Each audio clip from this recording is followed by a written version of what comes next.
এখানে এখানে এখানে শুনেন, বিলুপ্ত এই যে যখন একটা বাহিনী বিলুপ্ত করা হয়, বিষয়টা হচ্ছে কিভাবে হয়।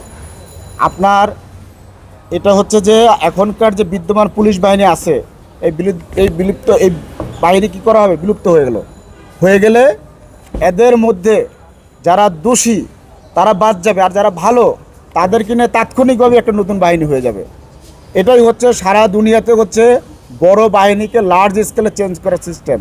এখন আপনারা দেখছেন যে এই যে অন্তর্বর্তী সরকারের সময় পুলিশের কোনো পরিবর্তন হয় নাই। পুলিশের কোনো পরিবর্তন হয়েছে কিনা? কোনো পরিবর্তন হয় নাই। কারণ হচ্ছে আপনি এভাবে পরিবর্তন করতে পারবেন না। এখানে গোটা বাহিনী হচ্ছে ইনভলভ, কিন্তু গোটা বাহিনীর মধ্যে হয়তো 90% হচ্ছে নির্দোষ হবে, কিন্তু আপনার 10%কে যদি বের করতে হয় তাহলে কিন্তু গোটা বাহিনীকে আপনার সংস্কার আওতায় আনতে হবে। এটাই হচ্ছে আন্তর্জাতিকভাবে সংস্কারের হচ্ছে স্ট্যান্ডার্ড নিয়ম। কিন্তু আমাদের এখানে কি হয়েছে হচ্ছে মানে এই ধর্মার করে হচ্ছে চেঞ্জ করছে, পোশাক পরিবর্তন করে দিয়েছে, মানুষ পরিবর্তন হয় নাই। আর যেটা হয়েছে যে এখানে দেখেন পুলিশ বাহিনীর দলীয়করণ হয়েছে।